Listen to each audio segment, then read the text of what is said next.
사랑하는 영락교회 지체들에게 하나님의 평화의 인사를 전합니다.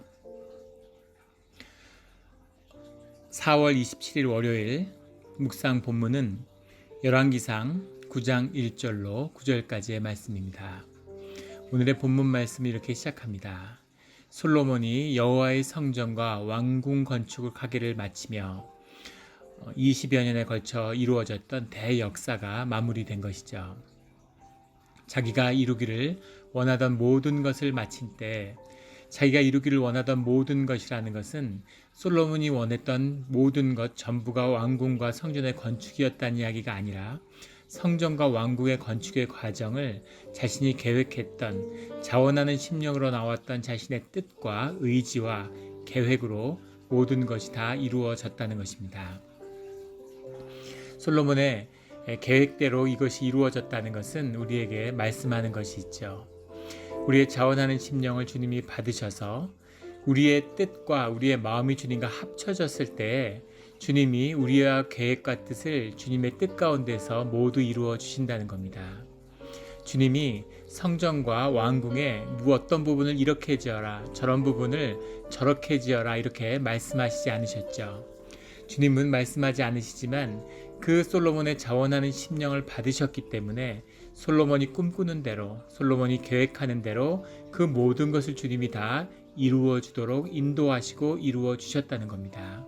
이것이 주 안에서 주의 자녀들이 가는 형통의 비밀이죠.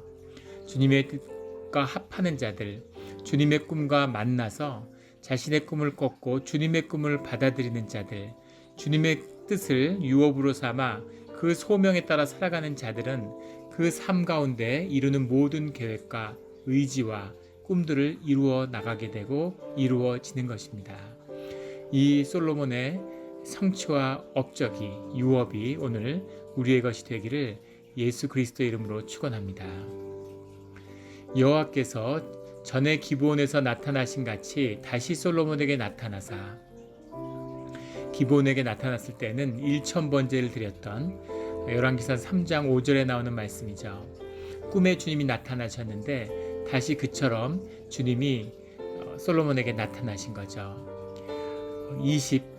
24년, 집권한 지 24년이 되어서 솔로몬의 통치에 가장 정점에 있을 때 솔로몬이 가장 자신감이 넘치고 솔로몬의 힘이 절정에 이르렀을 그때 주님께서 이제 솔로몬에게 다시 나타나셔서 주님의 뜻을 다시 한번 확인시켜 주시는 것입니다. 이것은 성전을 다 지은 때로부터도, 봉헌을 올린 때로부터도 13년이 지난 때죠. 본문은 성전 봉헌식을 올리고 바로 나타난 것 같지만 사실은 13년이 있다 나타난 겁니다. 봉헌식을 했기 때문에 거기에 대한 간구의 기도에 주님이 바로 응답해서 말씀하셨던 것이 아니고 13년이 지나서 솔로몬이 하나님의 뜻을 잊지 않을까 싶을 때, 하나님의 영광이 잊혀지지 않을까 싶을 때, 그럴 때 솔로몬을 붙들어주기 위해서 말씀으로 함께 해주시는 거죠. 이것이 주님의 은혜와 뜻입니다. 주님의 뜻에 합한 자로서 자신이 주님의 뜻에 합하게 주님을 찾아가는, 침묵하는 주님의 뜻을 믿고 그 길을 가는 길을 걷지만 가장 주님의 뜻이 절정에 이르렀을 것 같을 때 주님이 다시 경계하는 마음을, 다시 그 삶을 말씀의 기초 위에 세우는 그런 시간을 가지신다는 거죠. 이것이 솔로몬을 사랑하시는 그런 하나님의 마음임을 볼 수 있게 됩니다. 나는 내 건축한 이 성전을 거룩하게 구별하여 내 이름을 영원히 그곳에 두며 내 눈길과 내 마음이 항상 거기에 있으리니 주님의 임재가 성전 가운데 머무를 것이라는 말씀입니다. 약속이죠. 내 마음이라는 말은 레브라는 말인데 우리 인간의 마음은 원하고 내 육신이 약하다 하는 그런 인간의 조변 섞게 하는, 아침 저녁이 다른 그런 마음이 아니라 주님의 마음이라고 하는 것은 주님의 인격이죠. 주님이 마음을 먹으시면 그대로 행하기 때문에, 그대로 성취되기 때문에 주님의 마음은 곧 우리에게 주님의 임재와 같은 것입니다. 주님의 임재가 성전 가운데 늘 머물게 될 거라고 말씀하시는 거죠.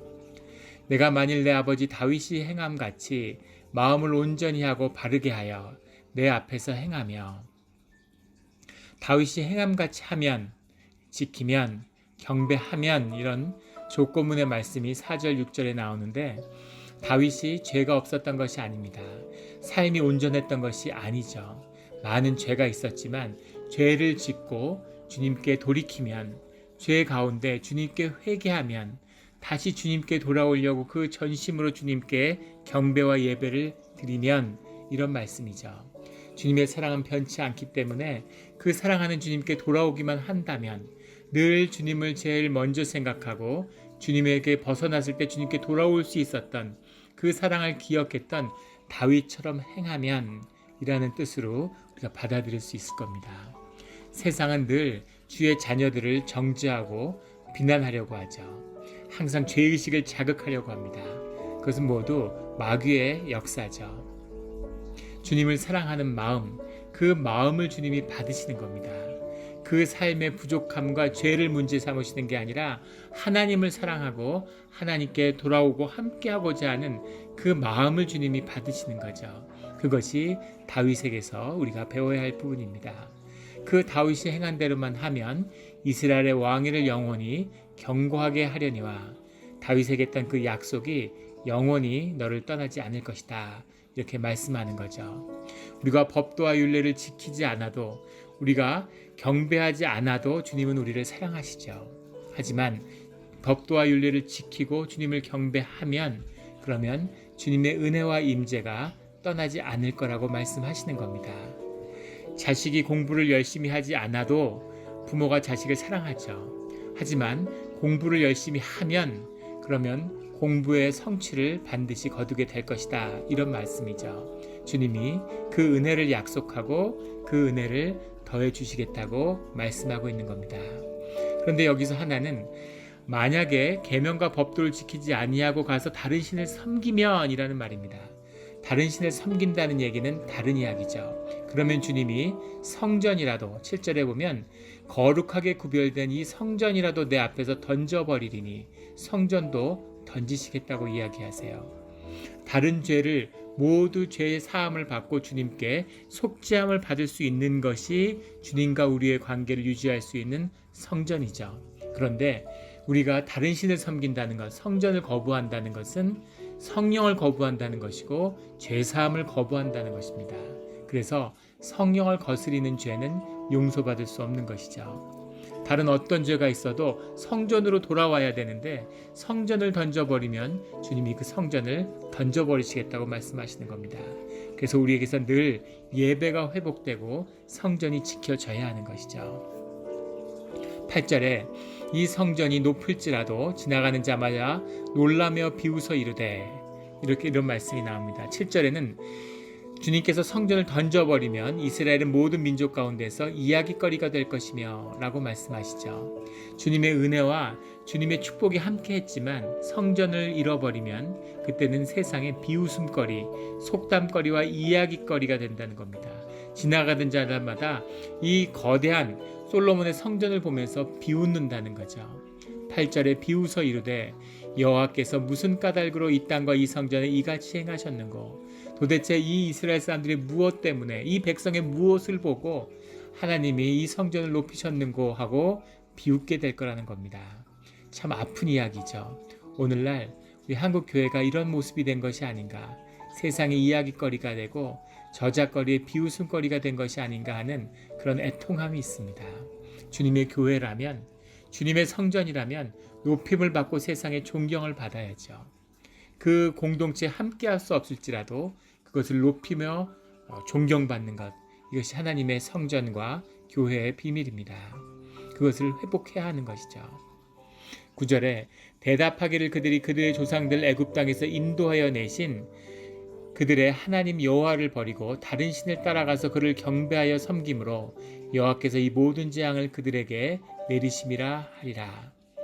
성전을 세우고 축복하는 것도 주님이시고, 또 성전을 버려졌을 때 그 모든 재앙과 저주를 받는 것도, 그것도 성전 앞에 쓴 우리들의 모습이라는 거죠. 2차 세계대전 때 일본에 시나노라고 하는 항공모함이 있습니다. 원래는 야마토급 전함 3번 함으로 건조되었는데 1번함 야마토와 2번함 무사시와는 다르게 3번함은 전쟁의 양상이 바뀌게 됨에 따라 항공모함으로 개조되었죠. 근데 이 시나노라는 함은 당시에 운행되던 항공모함의 3배 내지 4배, 보통 2, 3만 톤 정도의 항공모함이 싸우던 시절에 7만 2천 톤급의 어마어마한, 오늘날에도 거대한 그런 항공모함으로 건조되었습니다. 그런데 건조를 마치자마자 첫 시험 운항을 하는데 세토 네이카이해라고 하는 일본의 내해를 운항하다가 우연히 미국의 잠수함에 발견돼서 어뢰 2발을 맞고 그만 격침되고 말죠. 세상에 없는, 시대를 뛰어넘은 거대한 항공모함으로 건조됐는데 무장도 하지 않은 채 어이없이 시험 운전을 하다가 격침된 겁니다.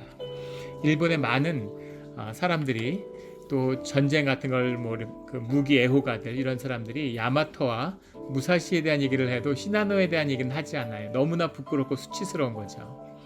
전쟁에 이겼다라면 전쟁의 명예와 상징이 됐을 텐데 전쟁에 비참하게 패하고 나니까, 그러니까 부끄러움과 조롱의 대상이 된 것이죠. 주님을 앞에 나간다는 것, 신앙생활을 한다는 것은 하나님의 깊은 은혜입니다. 여호수아의 고백같이 우리 앞에 생명과 죽음의 길이, 축복과 저주의 길이 놓여 있죠. 주님은 우리에게 선택하라고 말씀하시는 겁니다. 너희들이 경배하면, 너희들이 지키면 그 약속한 모든 축복이 너희의 것이 될 것이다. 이렇게 말씀하시는 거죠. 그 언약을 기억하며 죽음과 저주의 길이 아니라, 세상에 속하는 길이 아니라 하늘에 속하는 천국 백성으로 생명과 복을 누리는 이 땅의 삶이 선물이 되는 그런 이때와 이 시기가 되기를, 이 시기에, 이 고난의 때에 주님께 돌이켜서 다시 주님이 회복됨으로 이 성전 가운데 주님의 축복이 흘러나오는 이 시간이 되기를 예수 그리스도의 이름으로 축원합니다. 아멘.